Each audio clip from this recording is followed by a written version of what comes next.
It's the end of the day with Ray. Hello, my friends. Hey, today I want to jump on the Sharp Interactive board. I want to share some data around IT services companies. It was about 2 weeks ago I was at IT Nation. What a fantastic event. ConnectWise's annual meeting, if you will. 4,000 plus attendees, 150 plus vendors that support those IT services companies. And folks, it was amazing to be able to talk to IT service providers, the vendors that support them, and the consultants. I attended a breakout, and the breakout was led by Peter Kujawa, and Peter Kujawa is the Vice President of Service Leadership. Service Leadership was founded by Paul Dipple. Paul Dipple sold that business to ConnectWise when he retired. I think it was about 1.5 years ago. And folks, I'm a big fan of Service Leadership and the data that Service Leadership provides the MSP community because I have firsthand experience with it. When I was with Milton Bartley at ImageQuest LLC in Nashville, Tennessee, we called ourselves Dipple Disciples. We use this data to help transition from a print-centric deliverable to a fully managed IT and IT security services firm. And folks, the bottom line is, I see a lot of my friends in the print sector over this last decade on this journey to transition their business from a print-centric business model, product-centric business model, to a fully service-centric business model. And let's be honest, that trip's been a little bit bumpy. And I strongly suggest that all of my friends that are in this journey to transition, they pull over at the rest stop. They collect their thoughts. They put some people in that bus that need to be in that bus.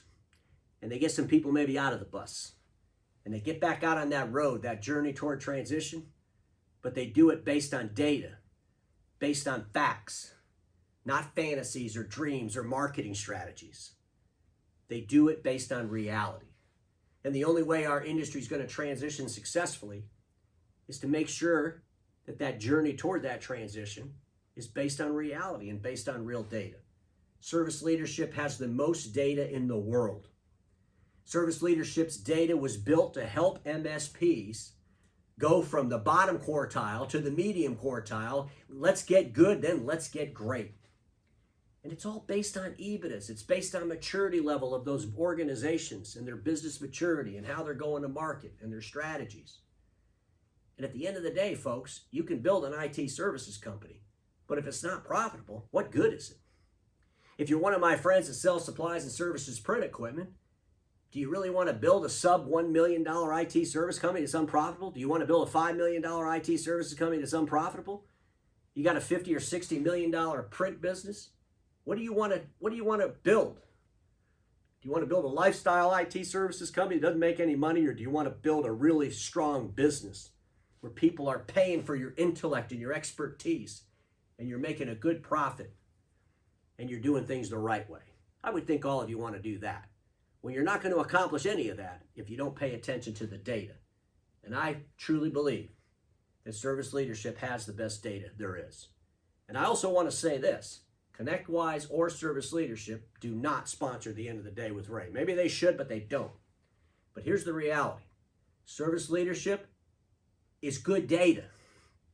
And if I find something out in the marketplace that I believe can really help my friends through this transition, I'm going to share what I find. That's what I've been doing over the last 5 years. So without any further ado, let's jump on the Sharp Interactive board, and I want to share some of my thoughts. So the information I'm going to share with you today comes from the Service Leadership 2022 Annual IT Solutions Provider Industry Profitability Report. They do this every year. And folks, the database that Service Leadership has is massive. It's global. So these percentages, it's just the most accurate data there is.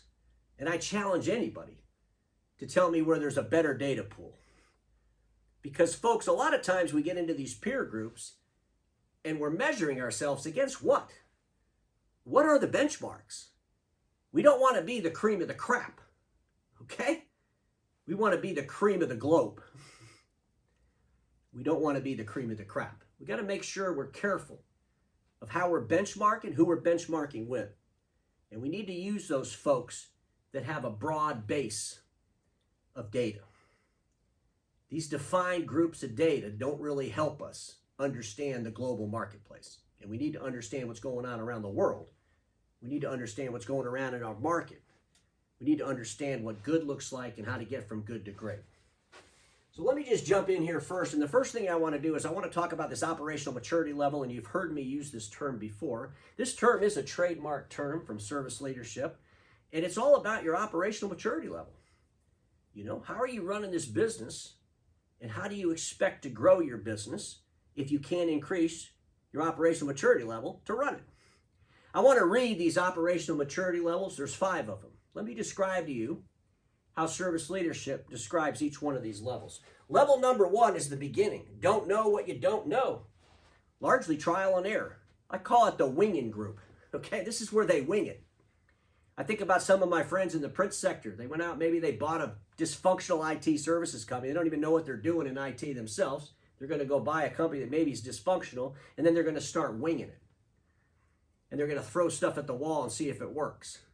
Or they get into it with a fantasy that because they understand leasing and they got the greatest salespeople in the world, they're going to be able to knock it out of the park with IT. And their whole business model is based on a fantasy. It's not based on a real business plan. It's not based on a budget. It's based on winging it, trial and error. And then we got OML2, emerging. Basics of profit levers, few controls, or forward planning. You know, this is just a notch above winging it. Maybe you winged it, you thought you were doing well, and the only reason you thought you were doing well is because you weren't managing the details of the data. You know, you're hoping that your profits from your print business can offset your poor management decisions, or maybe some of the things that you're doing completely dysfunctional. Let's go to operational level 3. Scaling, basic controls, some forward budget planning, little attainment tracking. You know, you're getting better at 3. You're starting to do some forward budgeting. You're starting to think about the future. You're starting to hold people accountable a little bit, but not quite enough. You know, you're definitely not winging it. You definitely got some science. You definitely got some leadership involved, and you're really trying to do it the right way. You're probably looking at data. You're probably in the right peer groups. You stopped attending those peer groups that just make you feel good and don't really make you better. Let's go to OML4. Optimizing robust controls, detailed forward budgeting and attainment, tracking, comp tied to attainment. When you get to OML4, you're doing it right. You're basically knocking it out of the park. You've got a strong business. It's discipline-led. You've got strong leaders in there. You're able to fire customers. You know, between 3 and 4 is where you start firing unprofitable customers because you really start to look at the data. You're starting to manage that EBITDA. You realize there's no fun in building a business if you don't make any money. And you're trying to go from good to great. And you're getting really good at what you're doing. You're pretty much great at operational level 4. And then you go to OML5, and that's where you're innovative. It's basically the same as OML4, but now you're looking for other LOBs. You're going to bring in another line of business, but you're going to do it based on those disciplines that built this fantastic, successful IT services company. And folks, now I want to tell my friends in the Document Imaging channel, those folks that sell supply and service print equipment that are transitioning into IT services, I'm going to tell you where I believe most of you sit in these operational maturity level. Some of you aren't going to like it. Some of you might get mad. I'm hoping you're honest with yourself. I'm hoping you reach out to Peter Kujawa and say, you know what, I need to read more about this. I need to understand this more. Because ladies and gentlemen, I believe most of the print channel is between OML 2 and 3, and they're weighted to the 2 side, not the 3 side. I believe after 15 years, there's probably not a lot of winging it going on. There's some out there, surprisingly. But for the most part, I think we have some disciplines, but we're just not really focused, rifle focused, on making sure that that IT service business is profitable on its own, that we're not robbing the coffers from the print sector to pay for poor management or bad decisions. And we need to get out of this between 2 and 3. We need to get to a solid 3, working our way to 4. Time's running out. We got to do it. Let me share this a couple other slides with you. This slide I thought was interesting because it shares the average cost per seat. And I just want you all to think about, where's your average cost per seat? Let's start out with the worst in the group. You know, service leadership calls them the bottom quartile, okay? I'm going to call them the worst in the group because nobody wants to be the worst of the group. And when they hear the word worst or, you know, bottom of the barrel, tends to get them excited to get the hell out of that barrel, right? But the bottom of the barrel is $163.14 cents. $163.14 per seat. Ladies and gentlemen, I'm seeing adverts from some of my friends in the print sector that are transitioning to IT services on LinkedIn for $99. $99 a seat. Call us. We'll save you 30% of your seat cost. What in the world are you doing? Well, you're not selling your expertise because you can't, because you don't have any expertise, because you're in the bottom of the barrel. You're the worst there is out there. Folks, the median group is $240.86 per seat. That's a far cry from $99, right? The best in class, $293.57. $293 per seat for the best in class. Folks, that's almost $200 more than some of what I'm seeing my friends out there selling. So be careful what you're putting out into the marketplace, because sometimes what you put out in the marketplace tells the whole world your operational maturity level. You know, a lot of my friends that sell supply and service print equipment, especially the older folks, you could go into a dealership today. You could sit down with that owner and talk to him for probably an hour and a half. You could do a tour of the facility.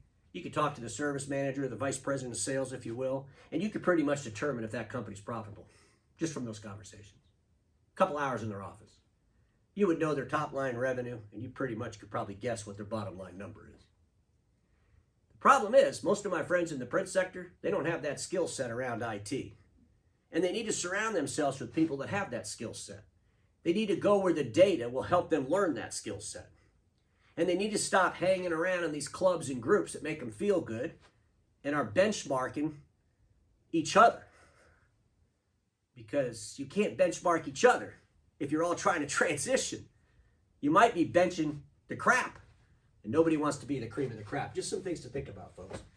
Let me show you this chart, and this chart shows the EBITDAs of the worst, as service leadership calls them, the bottom quartile. I call them the worst, the bottom of the barrel.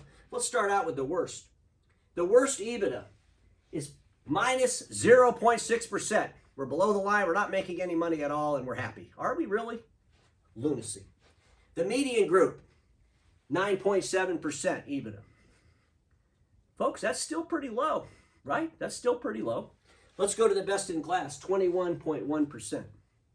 Best in class, with literally thousands of IT service providers evaluated, is 21.1%.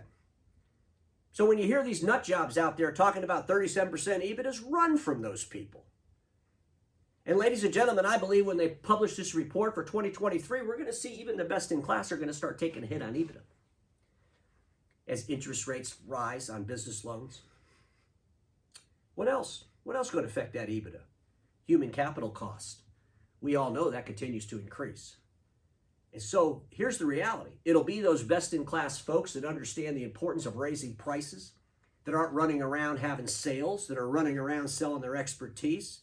It'll be those best-in-class service providers that in the new world of IT services lead with security first. It's all about security. IT services is all bundled together. They're not piecemeal in it.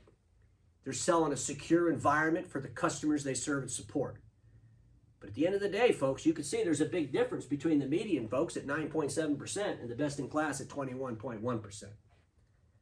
So we need to be realistic about these EBITDAs, but we also need to manage the numbers and the cost to make sure that we can hit these EBITDAs.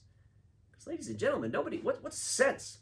What's the sense of transitioning your whole business and going through the pain of that transition and not making any money?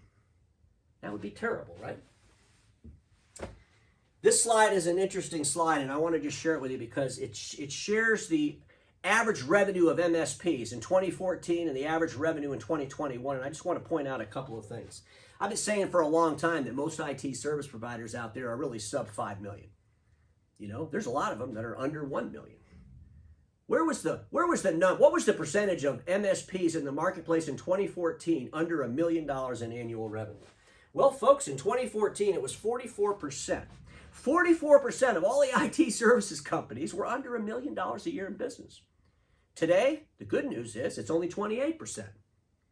But almost 30% of IT service providers do less than $1 million in business. Let's go to 5 to 6 million. 5 to 6 million. In 2014, the 5 to 6 million group was 81.6%. 81.6% were doing between $5 and $6 billion in 2014. In 2021, it's 68.5%. That actually dropped down. Isn't that kind of interesting? But folks, here's the reality. This has been my challenge to all of my friends that are in the print sector that are transitioning into IT services. Most of the consultants in that space are helping IT service providers that do less than $5 million a year in business. And maybe they help them build a $5 million IT services company. But if you're a 50 or 60 or $100 million copier business, if you're a $20 million copier business, do you really want to just be a $5 million IT services company? You better start looking at the best in class. You have to get to the best in class as quick as you can. And the way you're going to do that is through human capital acquisitions. It's not going to be by going out there and buying some dysfunctional lifestyle IT services company that you think you're going to improve on. Just because you don't have a confidence level in IT services, you meet someone that has this little business out there, but if they're only a $2 or $3 million IT services company, how in the world are they going to help you build some dynamic $20 or $30 million IT services company? Because quite honestly, I believe that's where most of my friends want to be. Who wants to end up with a $2 or $3 million IT services company as they watch their $10 or $15 million print services company fall off a cliff? I just think it's something to think about. Let's look at the end customer size for IT solutions providers. And folks, you know, here's the reality. The 26 to 100 users, those MSPs that go after that 26 to 100 users, they do about 5.2 million. 500 to 1,000 users is 34 million in revenue. It's always been about the users for this industry, and I believe that that's going to start changing as time goes on. Today, that is the data that a lot of people base things off of. But as we get more involved with security and compliance needs, and we start moving upstream, we're going to find out that we can get a whole lot of money from an account, you know, based on a whole lot less than 1,000 users. And that's just the reality. And we'll be able to build these 30, 40, $50 million IT services companies. And a lot of what those customers are going to be buying from those MSPs is going to be intellect. It's going to be knowledge. They're going to pay for that knowledge, for that expertise, to make sure they stay safe, to make sure they stay compliant. That's why I've been preaching for so long that the IT providers have got to move upstream. I want to end with this last slide, and I strongly suggest that all of you please reach out to Peter Kujawa and talk to Peter. You know, I don't care. You don't have to join his group or not. But here's the reality. Our industry, those friends of mine that sell supply and service print equipment, you have got to start evaluating your peer groups. Because this gathering around together to be comfortable isn't working. It's been 15 years. 15 years since the real start of the transition. Where are we at? You know, a couple of dealers doing well at this is not an industry that transitioned. It's still an industry that's being disrupted like crazy, that's not reacting to the disruption in the way they need to. And I believe a lot of that is because of the peer groups that you belong to. I believe our peer groups, a lot of them, are just about comfort. Our peer groups are not about challenge. Our peer groups, folks, this is a big problem. I've talked about it before, but I want you all to think about it over the holidays as we get into this new year coming and really start evaluating, where is my money best spent? Where's my time as a leader best spent? Because the transition's not going to happen through the vice president, through the sales manager running your IT business. The transition's going to happen because the ownership takes enough pride to get into these peer groups and learn what they don't know so they can build entrepreneurial a business that makes profit. And until that happens in our industry, it's not going to happen. The ownership, the head people, if you will, are the ones that are going to drive that bus. And folks, you better be prepared to put the right people in the seats behind you, because the cost of human capital is nothing like it was just a few short years ago. Just some things to think about, my friends, because I really want you to start looking at data that makes sense and stop looking at marketing material and nonsensical noise that makes everybody feel good. Because everybody watching me knows this. Status quo is the killer of all that'll be invented. Don't get stuck in status quo, and I'll see you all tomorrow.